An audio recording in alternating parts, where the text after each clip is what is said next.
Hey everyone, welcome to the show. Going home can be scary, especially when the place that should be your sanctuary, your safe haven, is actually hiding dangerous secrets. Absolutely. And what happens when those secrets start to surface? That's what we're looking at today. Exactly. We're diving deep into Ambush, a romantic suspense novel by Colleen Coble.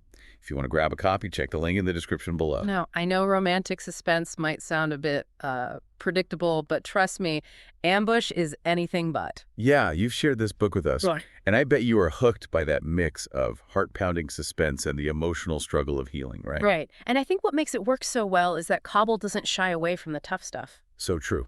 Let's jump into it. The story starts with Paradise Alden returning to Sanctuary. Right. Sanctuary is a wildlife refuge in Alabama. It was Paradise's happy place after her parents died.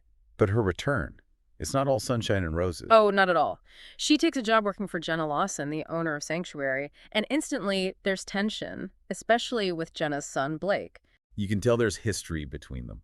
Unspoken, unresolved. And that's not even the only baggage Paradise is carrying. She's got physical scars, too. From a past animal attack, I think of it as a black panther or a jaguar. It's like a constant reminder of the trauma she's endured. Yeah. And it makes her really uneasy around the animals, which is such a contrast to how she used to feel there. It makes you wonder what else she's hiding. Yeah. Totally. And as if that wasn't enough, Paradise drives by her childhood home, and guess what? It's owned by Evan Hopkins. The same Evan Hopkins who was a suspect in her parents' murder years ago. That's got to bring back some unsettling memories, especially with the anniversary of their death coming up. Talk about adding fuel to the fire. But here's the thing, those personal anxieties, they're just the tip of the iceberg. You're right. The real trouble starts with those protests at the refuge. Remember Danielle Mason? She was making some wild claims about animal mistreatment. Yeah, and I thought that was just a side plot at first, but it really sets the stage for the chaos that's about to unfold. It's like the calm before the storm, right? Because then Danielle Mason is murdered, and the finger is pointed right at Blake. Because of their public arguments, right? And Detective McShay is immediately suspicious. And just when you think things can't get any worse, there's a shooting at the Grizzly enclosure. Oh man, during a tour, too. This wasn't just some random act of vandalism. It felt intentional, like someone was trying to send a message. And it's in the middle of all this chaos that you see this little spark of connection between Paradise and Blake. Yeah. Remember that strange couple they both noticed on the safari bus during the shooting? They kind of backed each other up. It's a tiny moment, but it shows they might be able to trust each other. But then things escalate even further. There's a break-in at Jenna's house, but nothing's stolen. Yeah, that was creepy. It felt like they were looking for something specific, something hidden. And then Paradise's cottage on the property is burned down. Arson. She loses everything. And Blake has to offer her his studio apartment. Wow. Talk about forced proximity. Classic romantic suspense trope, right? But the danger is very real. They even find incendiary devices, like those beer can bombs. Near the burned cottage and the main house, it's a huge mess. And with Blake and Jenna having alibis, it widens the circle of suspects. You start to question everyone. And that's when we start to learn more about the past. Blake tells Paradise about his stepdad, Hank Anderson, who died falling from a hayloft. It turns out that might not have been an accident.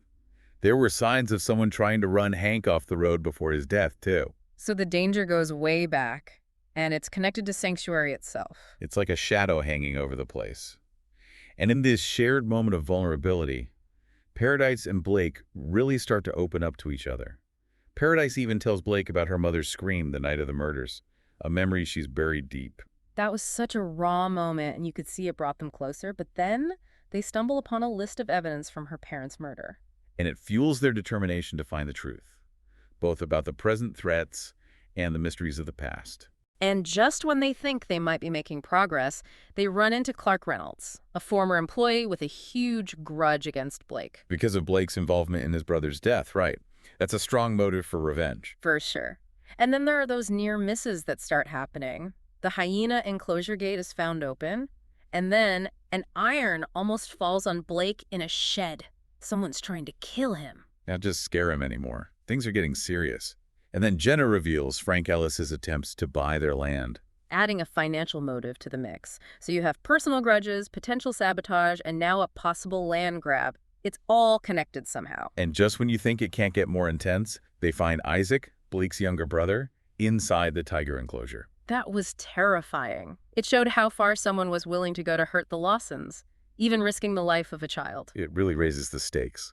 So Blake and Paradise decide to take matters into their own hands. They start interviewing employees, trying to find out who might have a motive, and they discover something very unsettling. The black key, the one that opens all the gates, is missing. Meaning someone with access to the entire sanctuary could have put Isaac in danger. And that's not the only shocking discovery. Evan Hopkins finds a plastic tub in his attic. Filled with stuff from Paradise's past, including a baby book revealing she has a half-brother named Andrew James Bartley. Talk about a bombshell. A total shock.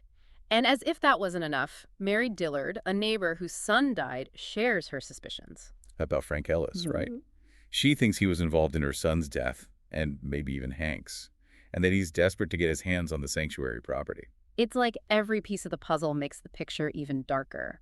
But Paradise also gets a bit of closure when she confronts Evan about her past suspicions. He explains he found the tub while renovating and wasn't trying to hide anything. But just as they're getting closer to the truth, a huge storm hits the area, Causing flooding, putting the refuge and the animals in even more danger. It's like the perfect cover for the final act of the story.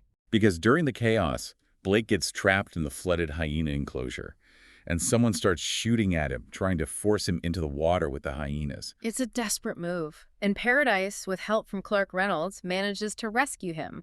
It's a heroic moment for her, and it really shows how far she's come. Yeah.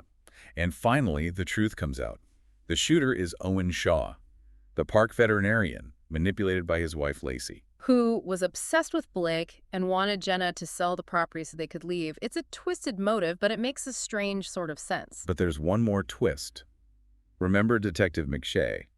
He reveals that DNA evidence from Paradise's parents' murder points to Sheriff Davis as the killer. Wow, just when you thought it was over. Right. Yeah. So in the end, we see Paradise starting to come to terms with the revelation of her half-brother. And Hez offers to help find him, which is a really heartwarming gesture. Jenna, after all the danger, starts thinking about selling the sanctuary to protect her children. It makes sense, right? It's hard to feel safe after everything that's happened. But Paradise finds a new sense of faith and a desire to move on from the past.